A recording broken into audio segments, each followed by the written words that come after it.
What's up? What's up? What's up? That was weak, Ashley. You do it.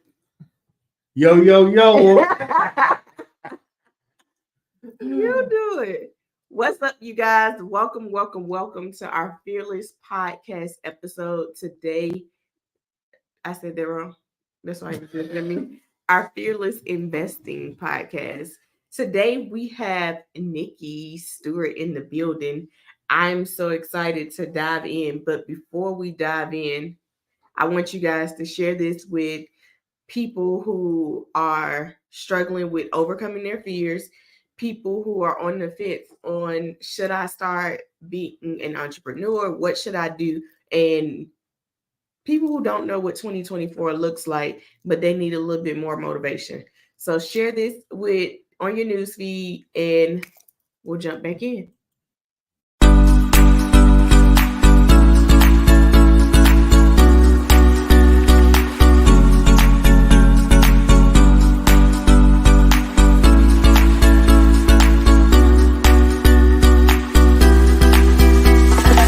Yo, what's going on? What's going on? Listen, it's Keith Everett, Real Estate Diddy. I'm right here at the Simple, Sexy Flipping Conference. I gave 10 ways on how to find off-market properties. If you're somebody trying to learn how to use the bank, find private money lenders, and knowing how you can fund the properties, you need to be here.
I would definitely recommend this event to anybody, especially if you're looking to get started in this business, because sometimes you just don't know where to go, and sometimes you don't know how to get started, and sometimes it could be the reverse. You got the motivation, but you don't have the education, or you have the education, you don't have the motivation. So sometimes it's being in certain rooms with certain people that'll kind of uplift you or inspire you or get you moving, get you thinking. But more importantly, this is the kind of room you want to be in, especially if you're a newbie. Let's go. Happy Friday, you guys. It's seriously countdown to Christmas. Are you ready? Just a little bit. I got a couple of more things to get. Are you ready, Sam? I don't even know. Mrs. Claus is not ready over here. The milk clause ain't ready. Ain't ready. I was hoping you did some shopping I didn't know about. Lies. What's up, you guys? Thank you for joining the Fearless Investing Podcast. My name is Antonio Delmark. I am Ashley. You never introduce us on these because podcasts. they already know. They don't know. Everybody don't know your name. I couldn't find a song to go with Know My Name just then, but I wanted when I tried real hard. But I am Ashley Denmark, you guys. Let's freaking go. Who do we have, Antonio? We have Miss Nikki Steward in the building. Let's Hey, go. She's a part of our ex-Flipper family. She have been a part. When did you join, Nikki? How long ago did you join? October of last year. October of last I year. think it was in class in October. A little over a year. Yeah. Okay. So my question would be, who is Nikki? Nikki? Nikki is a real estate investor. Come on. Okay, first. Okay. Nikki is a licensed real estate agent as well. Okay. Nikki is a mother, a fiance. Come on, and a go-getter. Let's How you go. in the poetry club? Ooh. Y'all hate it. I ain't never been to a poetry club. Let's go. Those are great things. How old are the kiddos, Nick? I have a 24-year-old Okay. and a 15. He's getting ready to be 15. Okay. So you got bigger kids. Mm-hmm. She got a grown kid. Nikki, What? you don't look like you got a grown kid. I have a grown kid. Shout out to her. She just got her cosmetology license. Let's She's go. doing really, really well. She's still in school, getting ready to graduate from A&M. So she's doing awesome. So I'm proud, mama. And I got the best little boy ever. Oh, that's so good. That's what's so good. Sweet. We're gonna dive into them a little later. Yeah. But I want to dive into growing up, Nikki. What did your parents do for a living, Nikki? Well, my father was a preacher, so I'm a PK. Wow. Yes, I am a PK. So I grew up in the church. Okay. You know, often there a lot. But with that, you know, being a PK, it's a different type of beast. You know, you got the eyes on you. Pressure. You know, it's pressure. You got the eyes on you all the time. So I always just tried to excel because I knew I had the eyes. So you create a little pressure and anxiety with yourself when you know. Absolutely. And my mom, she works for the post office, and she still works for the post office. I'm trying to get her to retire this year. Wow. That's so good.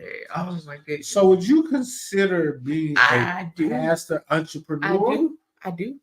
Nikki, would you consider, was that entrepreneur-ish? I would consider. He definitely was an entrepreneur because outside of doing being a pastor, he also did drug rehabilitation and things like that. So he was really active in, you know, his communities and the churches, and started a couple of drug rehabs and things like that. Oh, that's so good. So yeah, I really never even thought about that. But yeah, he was an if he entrepreneur. didn't have a 9-to-5 while being a pastor, because some pastors have 9-to-5. Sometimes I believe he did, but for the most part, he was an entrepreneur. And I never even thought about that till you asked that question. Wow. I've often found that some of our most successful students, someone in their family was a go-getter, a hustler. Either they had a business on the side and they were working a 9-to-5, or they just had a full business that they were working. Right. Well, I think honestly, when you say that, I had both, because Mama went to work every sun, sleet, snow, rain. She was there. She's still there. Like I said, I'm trying to get her to leave now, and she's eligible for retirement. So, and then I had my dad. So, you know, I never really thought about that, but I did have the best of both worlds. So I always had that work ethic like my mom. And when I was working, I never understood it at the time, but I was envious of entrepreneurs. Ooh. Why? It was I can remember having listening to something on the way to work, and they were talking about entrepreneurs versus 9-to-5. I always had a 9-to-5. Remember, work ethic. I've been working since I was in high school. So, you know, I never considered entrepreneur, but I always was envious. Like, they get to be their own boss. They want to do. They get to do what they want to do. But I never thought or imagined that I would, honestly. Oh, that is so good. And you know what? That freedom can sometimes hurt or excel you as an entrepreneur, because when you don't know what it is that you need to do every day and you don't have work ethic, then yeah, it sounds good being an entrepreneur, but then you're not producing, you're not getting to tasks that need to be done. You don't even know what the heck needs to be done because you have no order, no systems, no nothing in place. And at that point, it's like, oh goodness, like I gotta do something. And I'm gonna be completely honest, I've been at both levels of it. I was just gonna say, I've been both. I've been both. I think, you know, entrepreneurship is not no punk. Not put a thing that hard. It's not. I done had tears crying, especially Yes. in the real estate. Real estate. I love it. I love helping my people who want to work with me. Yes. I love, helping them their dreams come to fruition, whatever that may be. Mhm. But it's fickle Yeah. at the same time. Mhm. And some people change their mind, or some people ghost you, some people so you can have 3 deals and all of them fall apart All of them fall at the apart. same time, which has happened. So yeah, Yes. it's not, nothing to just shake a stick at or whatever. You really gotta kind of You gotta rebrand. grind. You gotta grind, and sometimes you just have to start over. Yep. Ooh, I saw this post. Go.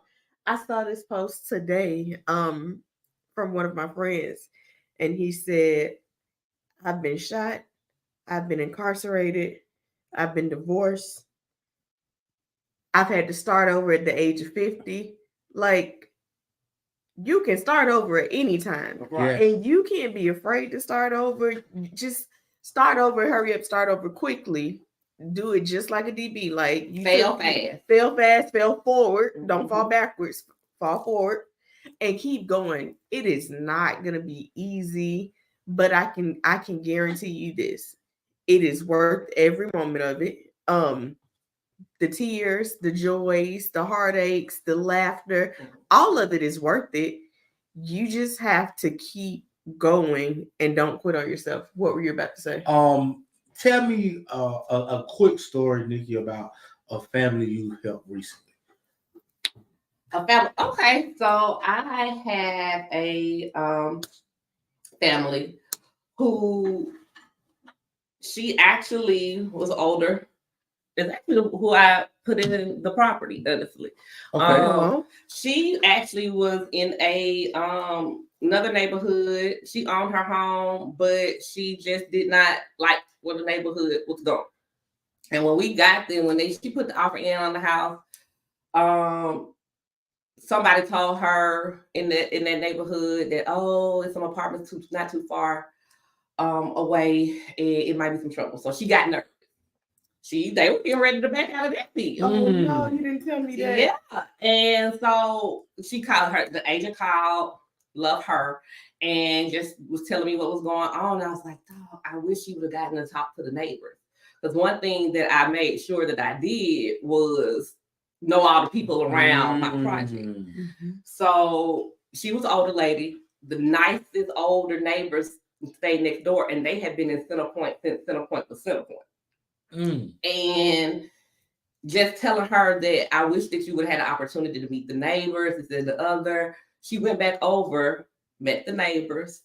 They hit it off, exchanged numbers, and she is so excited and loves the neighborhood, built the friendship. They were going over each other's house before she even got to move in. Wow. That's so good. That's But so good. just taking the time to say, okay, and it was true enough. I wanted to save the deal, but I also wanted to know what was the problem, because in any transaction, any deal, anything, you got to be the problem solver. You have to. So what's the problem, and we can get through that. So once she introduced herself, she met the neighbors. It was perfect. It was perfect. And I always said it was gonna be a perfect person for that house. And it literally takes that. It may not be for everyone, but that house that you are renovating, that house that you are thinking about selling, it's perfect for someone. And don't ever forget that. I remember we had a house in Centerpoint, and it was located by 2 apartments. And every time I came over there, people would dump like their garbage on the side. And I hated that house. Like, why did I think we bought the house before. I didn't even walk through the house before we bought it. So I found out after we purchased it, like, this is where we bought the house. I'm like, why did I let him buy this house? I know better to come see this house. And literally, it was for the right person. When we lease optioned it, the lady who was lease optioning it from us, she was so excited because the bus stop was right in front of the house. It's the little things. It's the little things. It was the little things. It was the little things. And, I was nervous.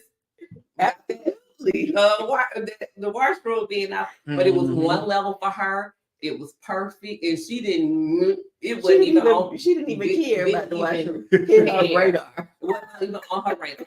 Oh man. So I'm gonna go back a little bit. Okay. What was you doing before real estate?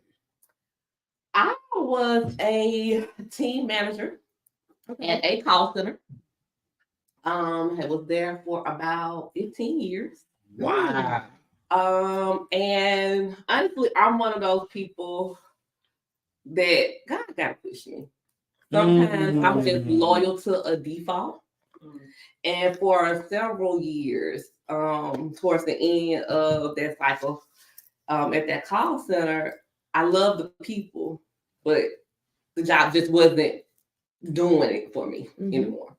You know how Stat continue to move the bar, you chasing on the rat race. On that rat race. Right. So, I wasn't, happy, but the money was good. Right. So, yeah. But at some point I kind of felt like I was just a slave to my chick because I definitely was just not happy. And then COVID hit, and I said, okay, because I told myself I'm leaving at the end of the year. I'm gonna leave at the end of the year. COVID hit, and we went remote, and I was like, oh, well,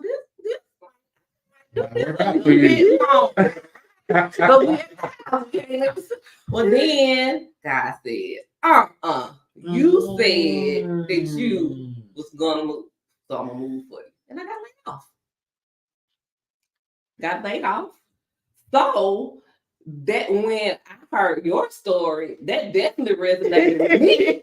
Because I had just got laid off. Wow. Yeah, I had just gotten laid off after being there 15 years. And for that first month, it was traumatic because it's like a divorce. Like you let me go. You told me you didn't need But me. then I started thinking, hey, these folks let me go, gave me some reparations, and I can go do what I really want to do. Then it clicked.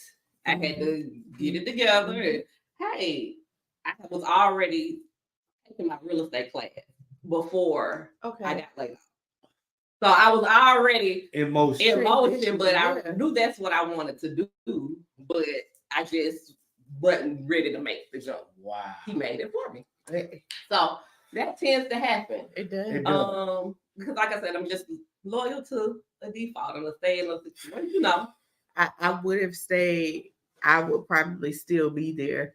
I would probably still be working till 8 o'clock at night. Just by default, because it was important to me that the job was done right. It was important to me that things were done right. And had that time not come, I would still be there. Antonio had visions of me doing this full time, but those were not my visions. In fact, I didn't want any parts of it. And I will say that, like, I never got laid off from a job, but seeing my mom get laid off had a huge effect on me. Like, my mom was at Rexall Sundown for 20 plus years, and they decided to move and go to another state. And it was like seeing that dramatic effect. And now, did they give her a severance packet? Yes, but seeing that transformation, seeing that pain on her, it hurt her, but it really destroyed me. And it built up something in me that I never really wanted a job. Like, I never really wanted anybody to have that type of control over me, to say whether you are going to feed your family or not. So, right. And and I think that that situation definitely made me kind of realize, hey, I'm working hours from sun up to sundown, even when I'm off because I'm salaried, so they expect you to pick up the phone. And I'm doing all this, for somebody else's business when I could be working just as hard for myself. Because at the end of the day, when you no longer fit into their plan, it's a wrap. It's a wrap. It's a wrap. And I have nothing against people that work 9 to 5 because they are needed. They are part of society. But I always believe that you got to have something on the side just in case they decide to go in a different direction. You don't just fall flat on your face and you're just not lost. I was an avid believer of a 9 to 5. I was, but sometimes you got to do what you got to do with the cards that you're dealt with. Yeah, I think God puts it into. He lines it up. If you stay connected to him, you continue to talk to him, you stay faithful to him, he will line up the pieces to the puzzle to where you have to do what you have to do. Like it becomes a no-brainer. Now, I don't recommend you saying, you know what, I hate my job and I'm just gonna quit. No, like prepare. Yes. I think Ward said it best. Proper preparation prevents what was it? Poor performance. Yeah. Proper preparation prevents poor performance. So where I'm from, we said it a little different. It's 12 P's. Proper preparation prevents piss poor performance. So Yasmin, that's what you were thinking, the same thing? That's where I learned it. Yeah. But it's all about being prepared, being planned, and knowing what you're gonna do is a vital part of what's going on. So what was your fears you had? Like, what was the fear? What was the fears just came back? Like, because even though you got laid off, you could have still went and found another job. Yeah. My fears was how I'm gonna pay these bills. Yeah. That was my fears. And a fear of failure. I've always had a fear of failure. I think that come back from that perfectionist PK type. Yeah. In my childhood, I always just had a fear of failure. So just wanting to make sure that I, presented my brand, presented myself, and put it out to the world. That's scary in itself because I'm not, didn't put myself out there like this. So you gotta, put yourself out there. And so that was one of the biggest things, just being scared to fail. And one of the things that was hard for me in the transition was I had to create my own structure. Yeah. So whereas you go to your job, even though I was a manager and really kind of had some types of freedom, it was still a structure of things that I knew I had to do, or review these calls, or talk to these people, or have these coaching, these like things like that. There was still a plan in place for us. Right? You on your own. You got to you got to figure it out. So you don't even quite understand your own vision. Right. So, at first it was just about, okay, this is the opportunity to educate myself. So that was the first thing I did, was just a lot of education around real estate, a lot of education around the market. Anything that my brokerage offered. I they were virtual, so it was easy to just jump on and get that information, but I didn't feel like I was being idle, and I felt like I was educating myself. So that when I did start having transactions, I felt comfortable, because that's the next thing is your confidence. You got to be confident. Yes. Nobody's gonna trust you if you're not confident. They can smell it a mile away. So those were some of the things that I just really tried to work on, so that when I started having those first transactions, my mentor was like, "Girl, you got this. You don't really, need me." So that for me, was just to keep doing that. Sometimes you lose your way, but you can always get back on track. So that was a big thing. And then just putting systems in place for myself. Because like I said, I come from that structured environment. So at first I was all over what am I going to do in my day? And then when I got that structure, I realized that you kind of got to flex your style as well, because it's your business and people run it like their business, and everybody's not going to run their business like you. So when I started getting up, making my calls, doing this, and wasn't nobody else on the phone, and then I'm like, what is everybody doing? Then by 2:00, you start getting the phone. Well, I'm ready to end my day. 2 or 3 o'clock, I'm ready to end my day. So I had to learn those things. And really, this is my business, and I can run it like my business. But on the flip side, you got that freedom, but you still got to put your systems in place and work your plan to run your business. If that makes sense. Totally agree. Oh my goodness, that just brought back so many memories. I think one of my biggest fears was as a mother, like, am I going to be able to provide? And if I can't provide, what happens to my kids? Right. Like, that was probably one of my biggest fears because I still had an arm baby. Yeah, he was probably like 3-4 months when I got laid off. And I was just like, what am I going to do? But it worked out. He would come to the office with me because I don't think I could afford daycare. I don't think he stayed in daycare much. I felt like he was sick a lot. He was constantly in the office with me. I would take the stroller and he would be right there and I would breastfeed him as needed. And I had an area for him at the office.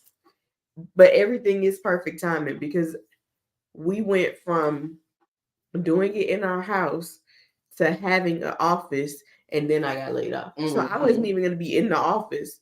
It was more so for Antonio's sister and Antonio because he had the vision of, okay, we're going to go full time.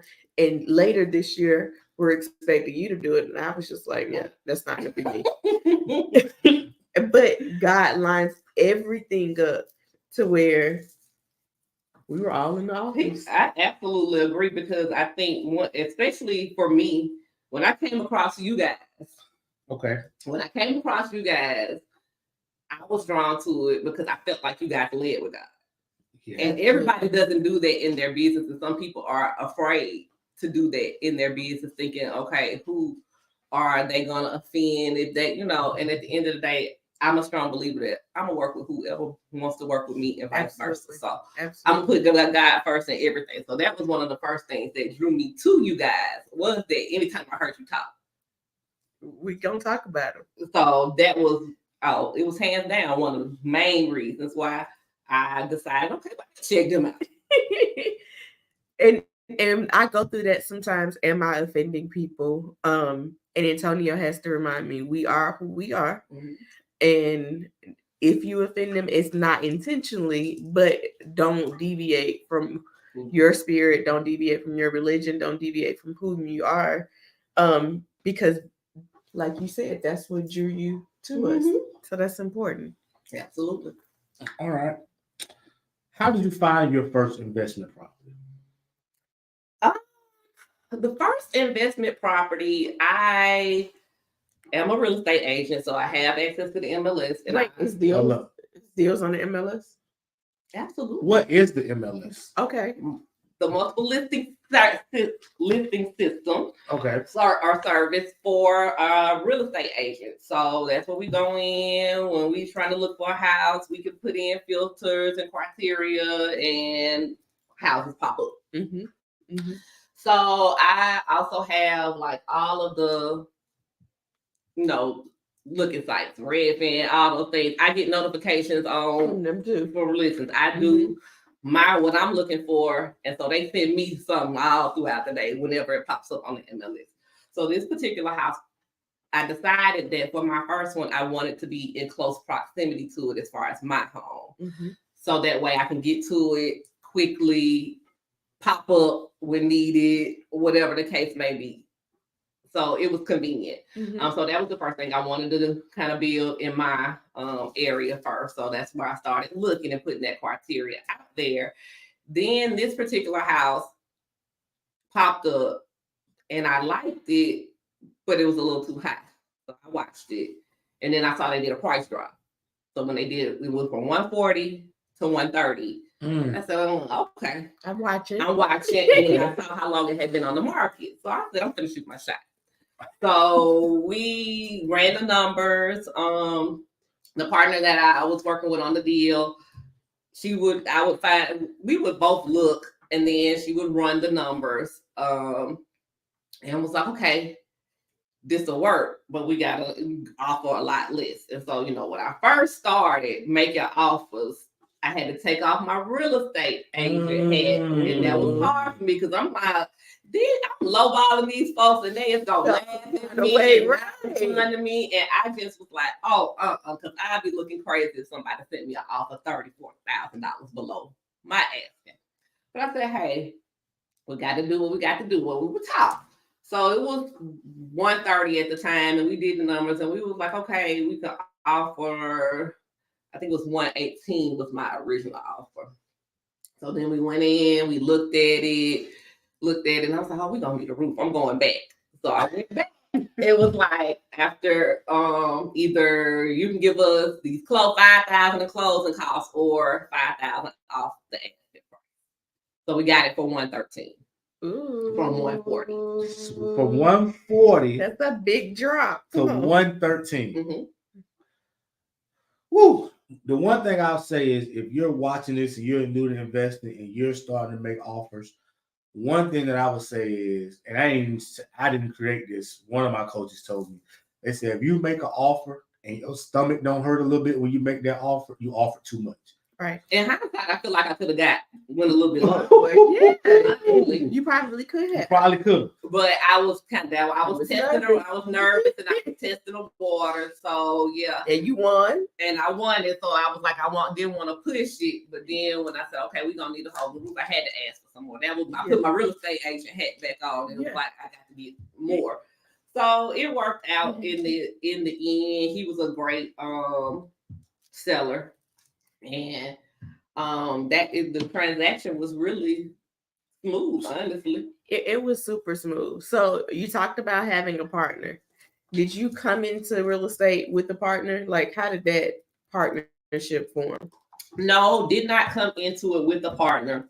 I was at one of the walkthroughs and saw Tiara, which is my partner, and I already knew Tiara because she worked in the office in one of the EXP offices for my brokerage at the time. So we were familiar with each other. We gave each other a hug. We walked around the house and whatever.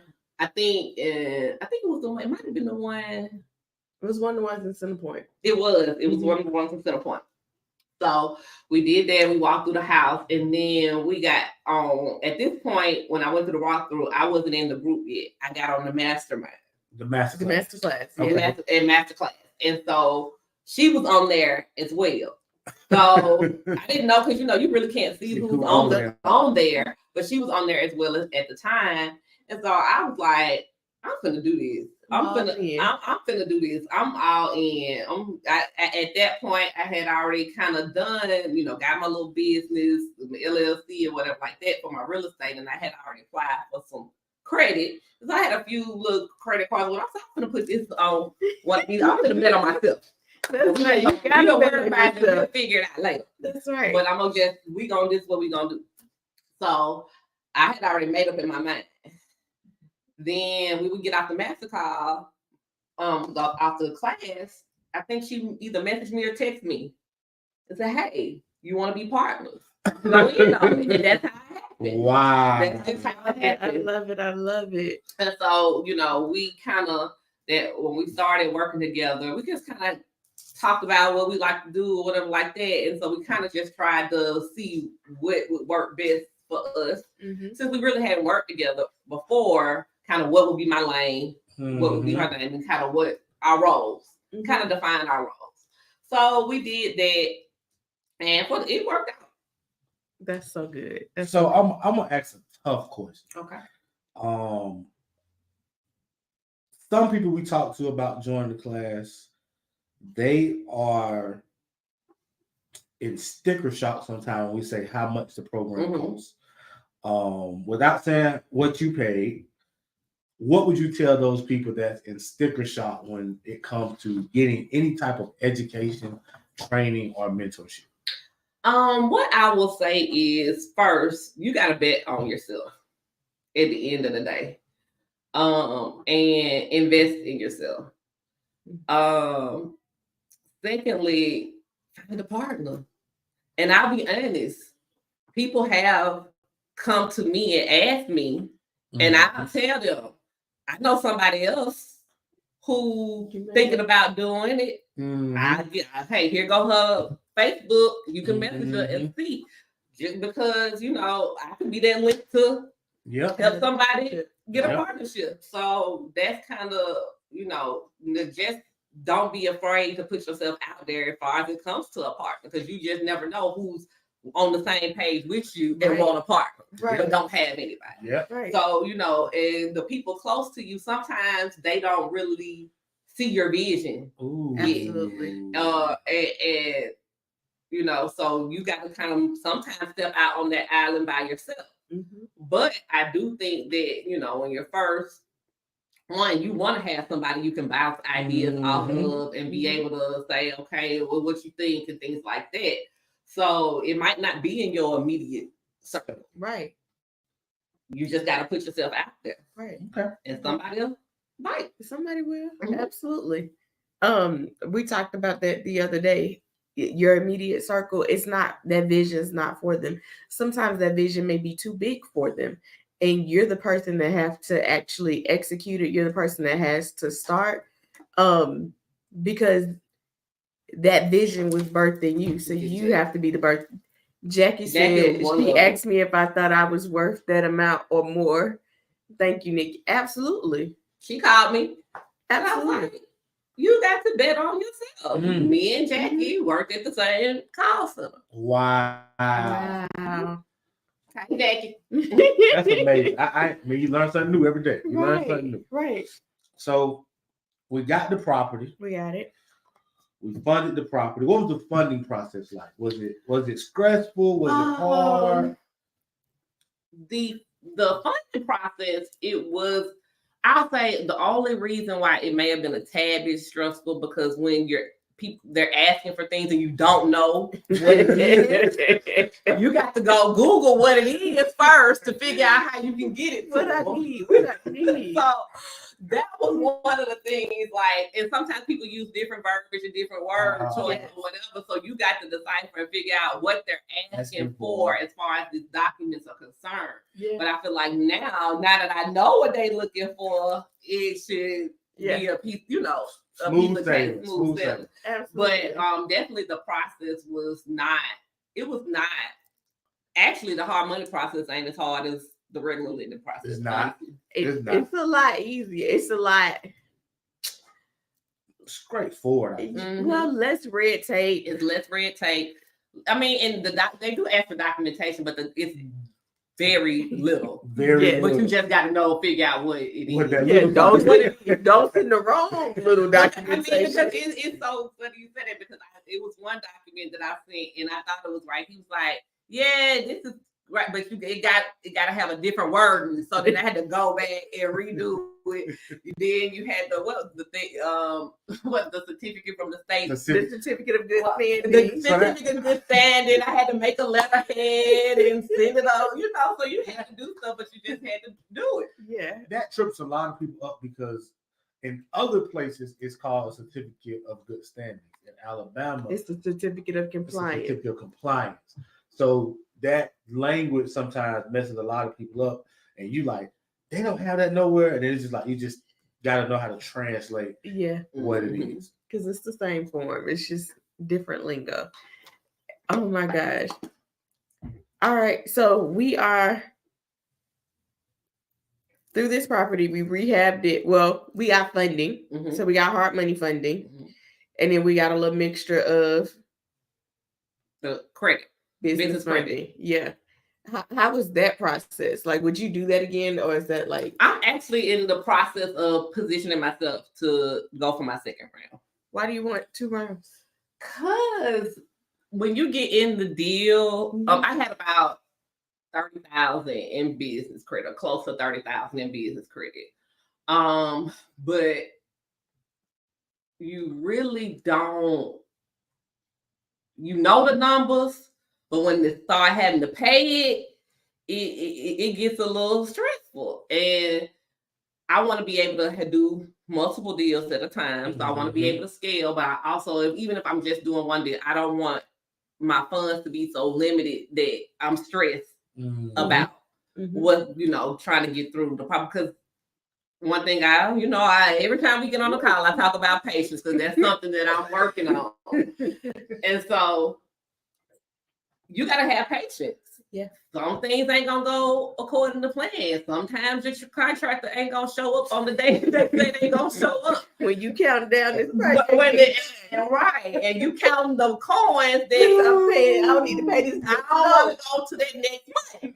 So those are the things. And then when you start thinking about, okay, it's a lot of things that you may have to do that you might necessarily not have thought of, or things that come up, and you're having to pay these credit card payments and this mortgage payment. So I just want a little more wiggle room, so to speak. Gotcha. You gonna say something? What advice would you give a new person that's dealing with contractors for a investment property for the first time? I'm gonna go first off what I didn't do, my mistakes. Okay, let's talk about your mistakes. Come on. Absolutely. The first thing I would do is, like you guys say, that pre-construction phase is just so important. And one thing is, when you're in that phase, you have to already have in your mind your numbers, what you're going to spend, all that in place. You can't go into it talking to the contractor and being green pretty much and letting them tell you what it's going to be. You done already lost. You done already lost. So I can't just tell them, I can't just ask them how much they're going to charge me to have this house. So we had about three or four contractors come out originally, right? Because we wanted to make sure that we got the right person or whatever. So we got a couple of estimates. Some were way off. What's way off? Yeah, because people don't really truly understand way off. So well, we knew that okay, we were gonna be around 30, 35, right? Okay. We had ended up doing it had our escrow for 40. Okay. So when you come in at 60, 65, sir, there's no sense of even talking, because what are we can't be looking at the same property. We're not. So that was one thing. And then, but I wasn't unfamiliar with working with contractors, because my house that I purchased, my first home that I purchased, it was a foreclosure. It was a HUD home. So it was stripped down to the bones, the studs. Wow. No flooring, anything, nothing in that house. And I did that from scratch, but I didn't flip it. I lived in it. Okay. So I wasn't unfamiliar with dealing with contractors, because I was really the general contractor on that. And then I've done other projects in my house, redone bathrooms and stuff like that. So talking to contractors, it didn't make me nervous. Right. Sometimes it makes people nervous because they feel like they know more than you. But no, they know their skill set. Right. So you just got to be familiar with their skill set and let them know that you not no dummy. And because they will try to run you. So that's the first thing, is just really educating yourself on your scope of work, what it is. Go out and price some stuff. Yes. Because one of the things that I would have done differently, now that I know going forward, you're only going to give me your labor price. I got the rest. So that way I know that I can control my budget by what I purchase. So unless it's something that comes up or something that you have to do extra, I can pretty much gauge what I'm gonna spend. How I did that on this project, but I feel like I still could have did it a little bit better. Okay. It's gonna always get better. So that's one of the things, is just really be in control of your purchases, know what you're spending. And I can't stress this one enough. Ooh, come on. It's not, and I did not do it. And going forward, I will always do it going forward. Okay. We ain't doing no work to that contract side. I thought that's what you was gonna say. We're not doing. You can't pick up a hammer. Don't even demo. Until the contract is signed. And on one of the things that I see that myself, my peers that I've had ask me about jobs, or the projects they're working on, and several of us have made this mistake. So it's common, y'all. It's common. but do better than us. Do better. Absolutely. Because what will happen is when stuff start coming up, that contract could have alleviated some of those things. Mm-hmm. Yep. So what I did, I gave him the contract. Did I make sure he understood? He told me to give it to his wife. Okay. Now, one of the things is that some contractors you're going to deal with may not be able, it might be hard for them to even decipher that contract. Mm-hmm. But we got to get somebody in to make it make sense for you and for me, because at the end of the day, it's some things in there that's going to protect me and it's going to protect them as well. Mm-hmm. So that's the number one thing that I would do differently is just making sure on that pre-construction that they sign that contract. They know that contract because, I could have got some of them $50 for them days that we were over, but also it's written in stone, and then attaching that contract, attaching that scope of work, having that scope of work in the house somewhere where they can look at Girl, it. You speaking game right now. You speaking game right now. Have that scope of work in that house somewhere so they know exactly what they committed to doing. Because they'll say, you didn't tell me this. That's right. It's right here on the scope of work. You initial by it, as a matter of fact. That is right here.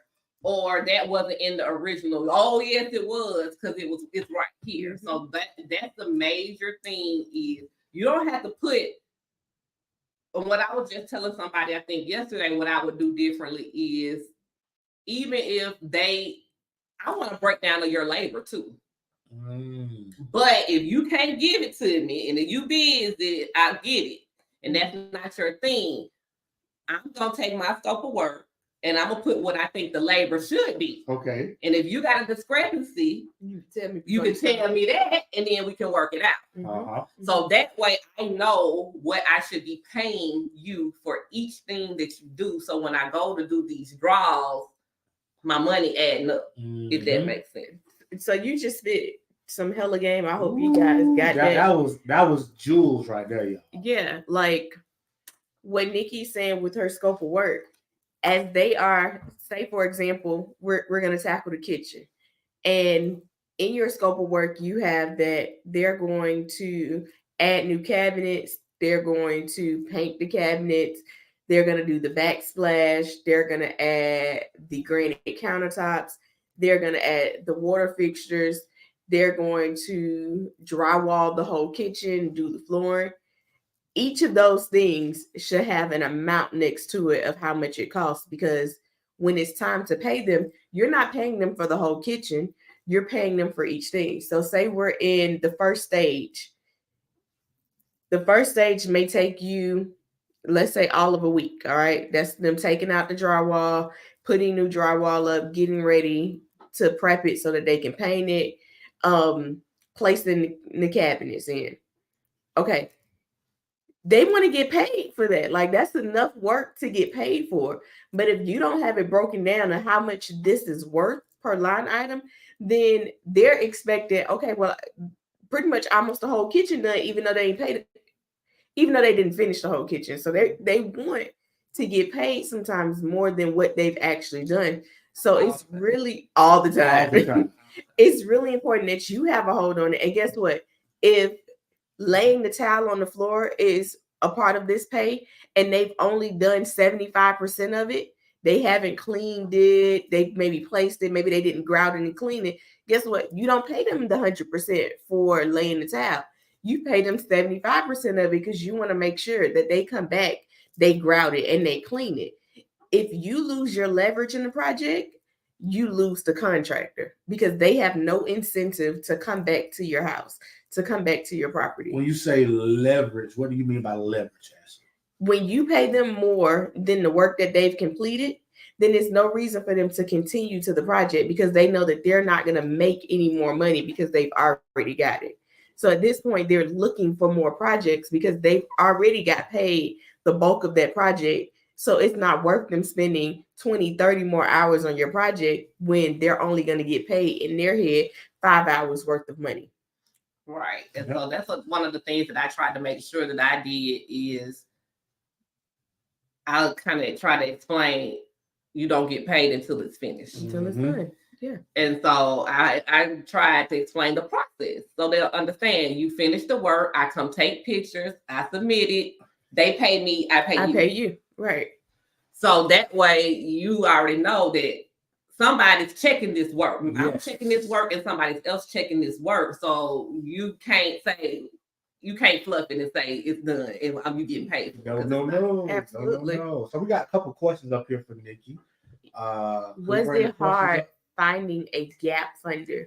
Was it hard finding a gap funder? So on this deal, we didn't have a gap funder. We used our business credit for that we established with the LLC.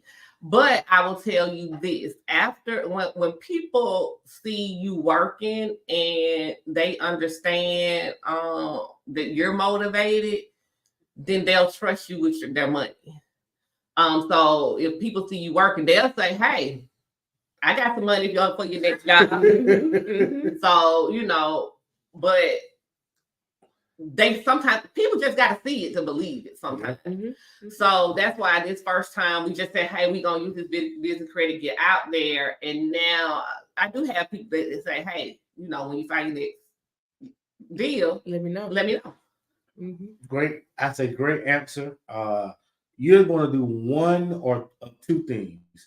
Either you're going to partner with the banks and make them your gap lender, or you're going to partner with your friends, your peers, your private lenders and make them your partners. So you can do one of two things. For this first one, Nikki chose to partner with the bank. A lot of times we look at partner with the bank as expensive, but if you really understand numbers, sometimes partnering with people can be more expensive than with the bank. So and I'll say this, I do want to do a deal with gap funders, and I feel like the difference would be for me, like you said, dealing with the bank and the credit card, you got to pay that monthly versus your gap funder, they're expecting that 25% on the back end. And so I feel like it would be a little less stressful to have that gap funder because right now credit card rates is 25%, 25, 26, 27, 28%. Unless you're still in your introductory rate. So you do need to take advantage of that. Yes. And try to get as much done in that introductory rate. Because that's gonna go. And when that goes, you're gonna be like, I need more. Okay. So that's what I would say is I feel like if you can find gap funders, do it, because I feel like it's gonna give you a little less stress and angst because you're not trying to make the monthly payment on credit cards plus the mortgage, if that makes sense. So I've got another question for you, Nikki. How did you come up with the rehab amount to know that you needed $35K? Okay, so in the class, we have kind of like a template, which was just a basic structure for rehab, because our wonderful mentors have done so much and done it so much, then they give you a range on what this should cost, right? So I took that and took what they had, took my house, and we walked through it. We walked through the house several times before we started the project. And you're going to have to do that to get a feel of the project and get a feel of what you want. Did you find something new every time? Yes, I found stuff after we started on the project. I was like, oh, we could have did this.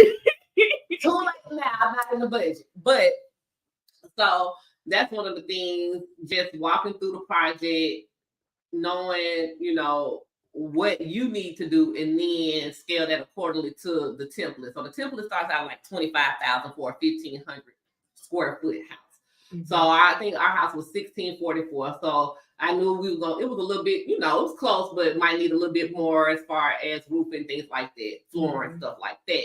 And then some of the stuff that's on the template, you might not need at all, and you can allocate that towards something else. So that's kind of how we came up with the budget. Now, one thing I will tell y'all not to do that we did. I'm just we good and bad here, yeah. We had in $40,000 in escrow, right? And actually, it was like, At first we was like 35. And actually, like, you could do your numbers, you could do 40. And I was like, okay, but I was trying to be conservative, but I'm glad I did that 40. But in your mind, you only got 35. Mhm. In our head, we had 40. So that contingency money we was spending, it was a part of your base project. It was a part of our base project. Okay. Okay. So when we start, so we get in there and we like, okay, we can do this.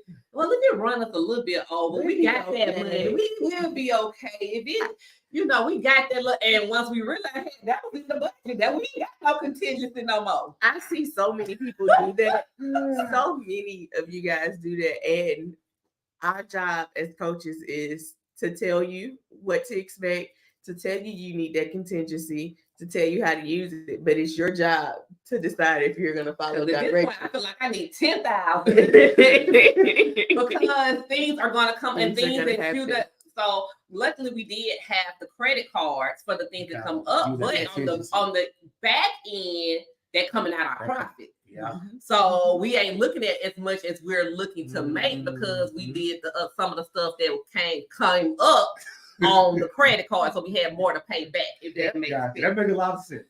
So, but luckily we did have it. Yes, free game for everybody. When you see that your budget is increasing and you're about to go over budget, take your emotions out of it and take some things out. All right. Maybe you can't do granite countertops at that point. Maybe you got to do butcher block. Butcher block is a whole lot cheaper than granite countertops. Like, there has to be things that you start backing out of your budget. And we ain't back down. Nobody ever wants to back things out of their budget. Like, I have this conversation probably every week with, okay, well, it looked like I might be trending to go over. We'll take some stuff out. I don't want to take it out. Well, then you can't complain if it sits on the market for 3 months and you got to make those payments because you should have backed it out instead of going over. Yep. So it happens. It happens to everyone. Take your emotions out of it, okay? It is a numbers game. Mm-hmm. Things are going to come up. Learned that. We definitely learned that quickly because, like I said, our budget was originally 35, but our budget in our head was 40. So then when we started seeing, okay, that this really need to be done, it ain't coming out there 5,000 no more because we didn't spend it. So, but one of the things that because you have control, if you are planning on doing the materials, you have control over that. Yes. So you can kind of manipulate that in order to try to save you some. So Amazon was my whole house. Yes, came off Amazon. If you're not buying your lights and water fixtures from Amazon, you spending too much money. You spending too much money, and it's probably not even cute if you. And then you can't. And that's another thing. You can't run if you're going going to think. You can't run in the big box and think you're gonna find something that's gonna go with what you got.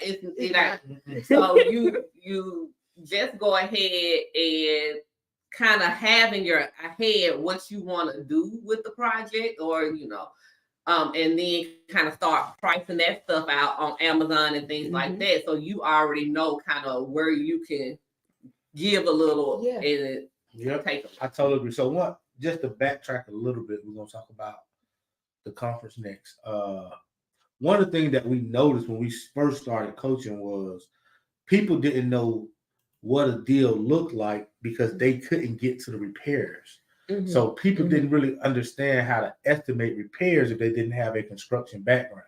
So a lot of times people would see a deal, but they will most of the time they overestimate the repairs. Yeah, that's going to take 100,000.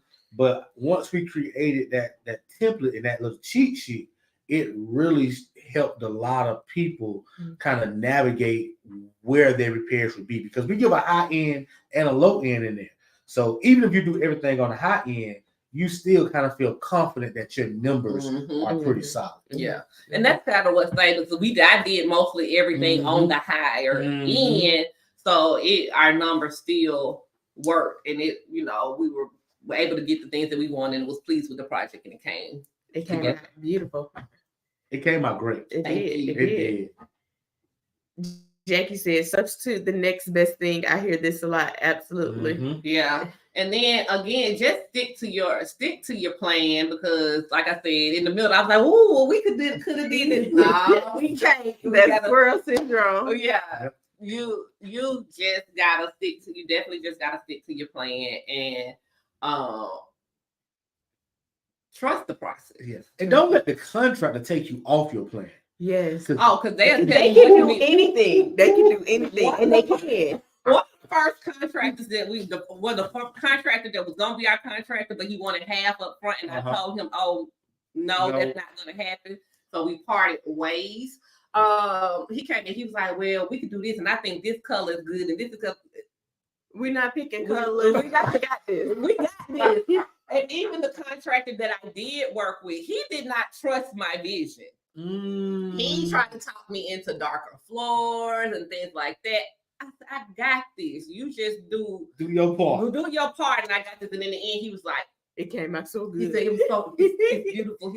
And then, but it did make me feel good because he's been doing it for a long time. And he was like, "Well, what did you do before this?" I was like, "I'm real estate agent." He said, "This is what you should be doing. This it right here. This it right here." So that gave me even more confidence that okay, I'm sure he's worked with a lot of people, but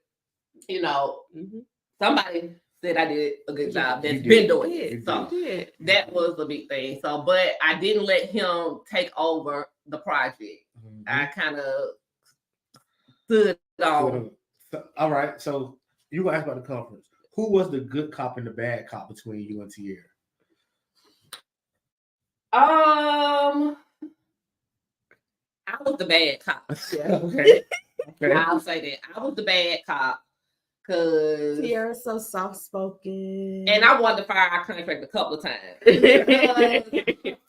My patience again, y'all. I'm working on it, but I go over there and ain't nobody there. I'm livid and mad because I'm paying interest per day, right? So I'm just like, look, I need you to get it together. We got to get done. Hey. What's the problem? So I was kind of the bad cop as far as that's concerned. Okay, that was so. It's usually a bad and a good cop. Not saying you're gonna always be the bad cop. Not saying you're gonna always be the good cop. Yeah. But in most relationships, when you're dealing with contractors, it's good to have a good and a bad cop. In relationships, period. It's in our house with our parents, with our kids. Yeah, there's a good cop and a bad cop.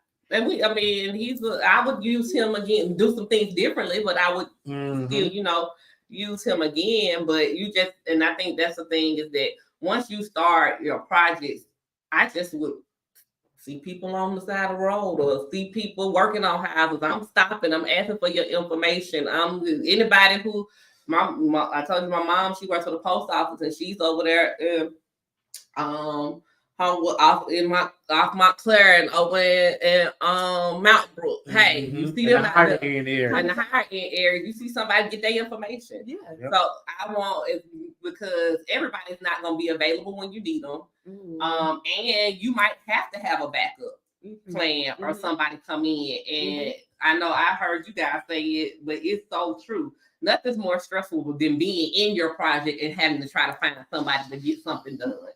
Or when you're close to finishing that project and they think they finished and you got to round them back up because they really not finished because they come 30 minutes a day now. And you can't get them to get over there and fix it. So that's another thing that I will also probably do different is when I got close to the end. And this is probably because I'm newer to the investment side but I also have that still real estate in the back of my head. And I don't know how long I would do this, but on my next one, I probably would have an inspection before another inspection on the property before I listed it.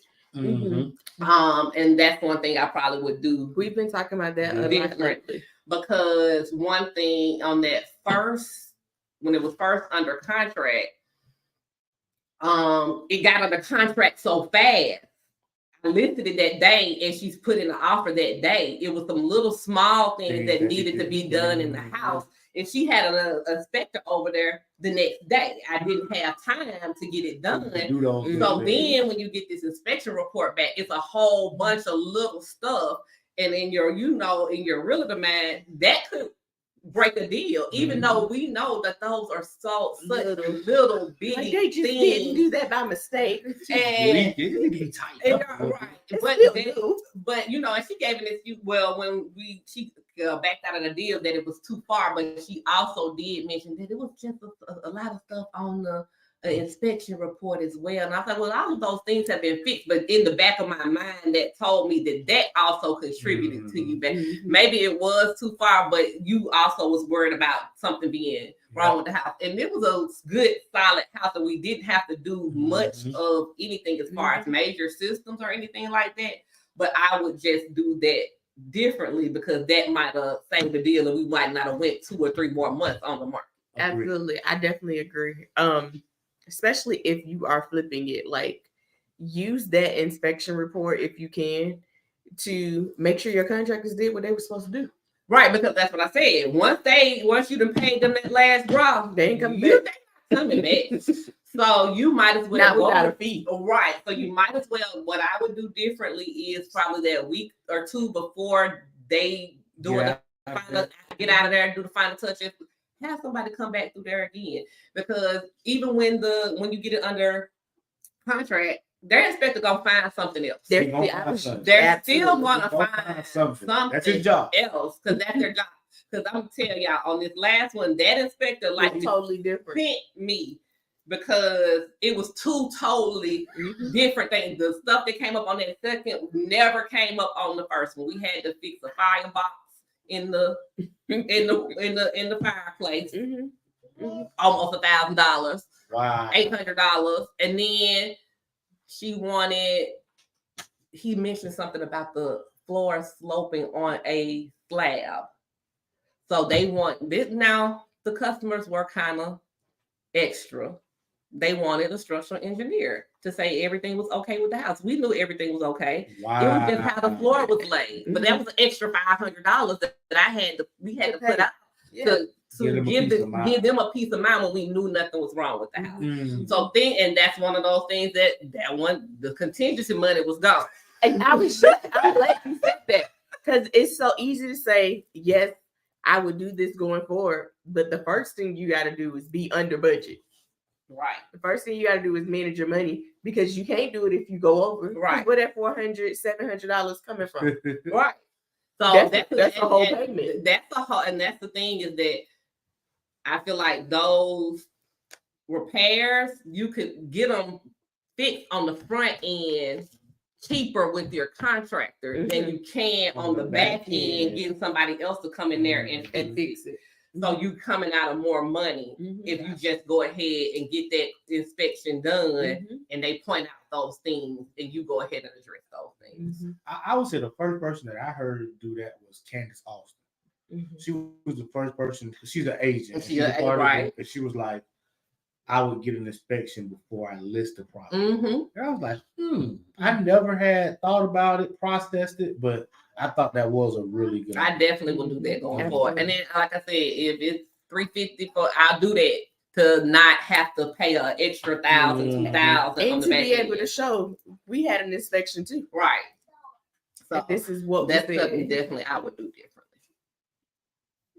Shout out to the kiddos in the background if you can hear them enjoying their office life. All right, so that was a lot. I hope y'all wrote this down. I hope y'all jotted all this down, like this free game. I hope you guys took it. I hope you get ready to take some massive imperfect action with it. Nikki, did you come to 2 conferences or 1? 2. You went to 2. You coming to the next one? I supposed to be, but it's a but. Yeah. Okay, we'll talk about it. Okay. Would you recommend the conference to anyone who's on the sideline thinking about coming to the conference? Should they come? Is it worth it? Absolutely. I think it's worth it. First, to be in the room with like-minded people. Be in the room with people who are wanting to do the same thing as you or doing the same thing as you. It's invaluable, really. because you get to hear different views on how somebody would handle a situation or a piece of knowledge that could take your business to the next level. So I'll just being in the room is one thing, but I walked away with some actionable things that I could do to continue to do what I needed to do. Versus you going to somewhere, another conference or a class, and you go through it, and you're like, okay, so what I do? What's next? What's next? You really got some actionable items, and the lineup that you guys always bring. They bring the excitement, but they also bring the knowledge. They bring the game, so you can soak all, be a sponge, soak all that up, and then you can go out and execute. So I 100% feel like it's definitely worth it. Who's your favorite speaker out of the two conferences? Who's your favorite? I think I've had actually two. Okay. Kind of. Okay. Roddy, I absolutely just Shout out to love Roddy. I absolutely love him. Because he gonna give it to you straight, and then he has that construction background, so he thinks like how they think, and you gotta. And he taught. That's what he kind of taught me. You gotta think like they think. You gotta be just as smart or on the same level as them, because at the end of the day, if they find a weakness, you got. Then I think Darius. Shout out to Darius. And I ended up following him on Instagram, and he's always giving knowledge and about business credit, tools you can use, and just things that you really haven't thought of. You have a lot of aha moments in the conference. Oh, the cool thing is both of them are coming back. That's the cool thing. Did you figure out who your favorite speaker was? I figured out who I have to say one of my, because all of them are top, but I really enjoyed Keith Everett. Keith, okay. I really enjoy his momentum, his spirit. Like, he got you crunk. He probably had me crunk all the way from the podcast leading up. Like, I really enjoy Keith. So when I went back, I had to go back and like look, but Keith was one of my top. Okay. I ain't got no top yet. You don't have a top yet. Who I'm thinking gonna be my top is Nicole. Ooh, I love Nicole. Now she was at REI Live, and I was following Nicole before she came to REI Live. She is everything. And she's she's in one of the Black Girls in Real Estate groups. I'm in that group too. The resources and the knowledge she gives, that's what I kind of learned through this whole real estate thing, is that don't keep no secret. Don't keep it's not worth it. Don't keep no secret. So anybody who comes to me, ask me anything, need help for anything, that it motivates me and invigorates me. So I'm not keeping those secrets. Absolutely. Because the people who are successful, you don't see them keeping secrets. They don't keep secrets. It's not gatekeeping. They don't keep No. It's so important. Oh my goodness. All right. Go ahead. Where I'm going. All right. So you guys, Christmas is coming up. We are not having a Fearless podcast on Christmas, so don't expect it. We're not having it the day after, so enjoy your day after Christmas. But on the 27th, Rowdy's going to be, he's not going to be in the building, but he's going to be live. We're doing our Fearless podcasting with Rowdy to talk about some of the fears that he has had to endure, some of the fears that he's had to overcome, and just get ready. Rowdy is a powerhouse. He is absolutely amazing. He doesn't hold anything back. Like Nikki just said, like Nikki just said, nobody who we're going to bring in front of you, from our students to our friends, are ever going to hold anything back, because those are not the circles that we are around. Those are not the circles that we're a part of, because we understand that the way we were able to grow is because people poured into us. Some people poured into us. I don't even know why. I still ask to this day, why did Rowdy pour into me? Why did Nicole pour into me? Why did Ramon pour into me? Why did Brian pour into me? Why did Tom? Like, I don't even know why did they pour into me, But the one thing I can do is continue to pour into others like they poured into me. So when you see them, know that they're open books. They're going to teach you what they know as much as you want to know. And then when you tell them, okay, that's enough, slow down, they're going to slow down. But they're going to always teach you a little bit more to push you past your limits, past your limiting beliefs. So I'm excited. One thing I will say is that for everybody that already have their ticket to the conference, Rowdy is giving away a free upgrade to VIP. So make sure you get your ticket to the conference, and you can potentially get upgraded to VIP on Rowdy. We still have tickets available. So make sure, where can they get the tickets from, Ashley? They can get the tickets from simplesexyflipping.com.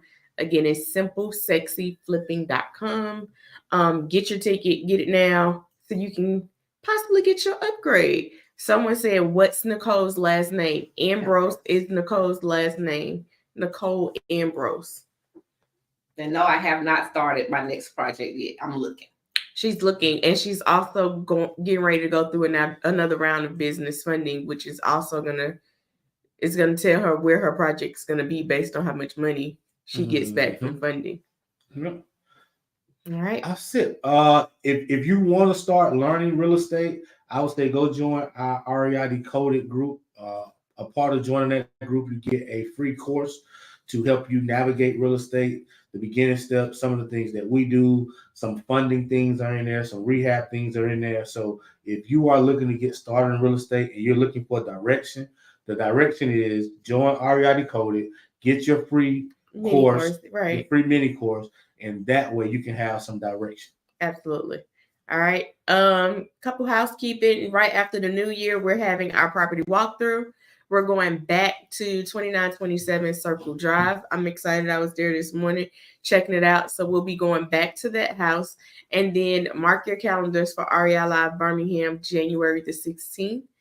Robert Howard will be teaching us the blueprint when it comes to building your real estate empire.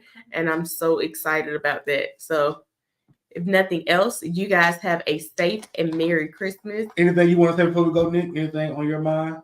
Anything you want to tell the people? Do it scared. Do it scared. Absolutely. Do it scared. All right. I'm going to trade around. Give me some shirts made. You can't get them shirts made. You have to put the partner in with it. Make sure y'all trademark it. Yeah. Do it scared. All right. Love you guys. Peace.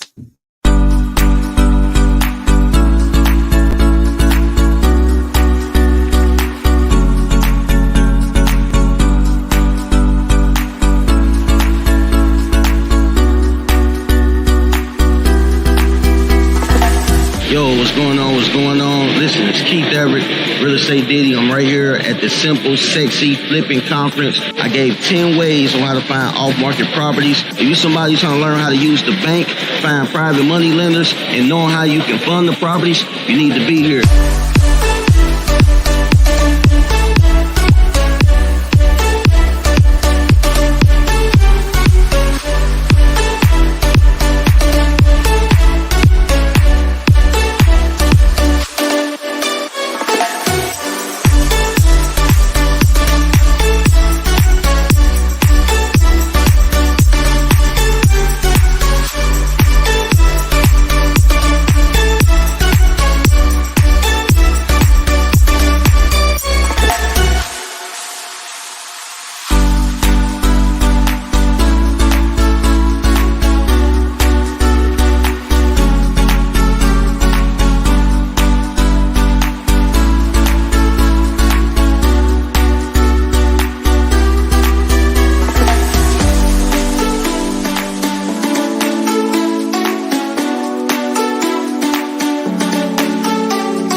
I would definitely recommend this event to anybody, especially if you're looking to get started in this business, because sometimes you just don't know where to go, and sometimes you don't know how to get started.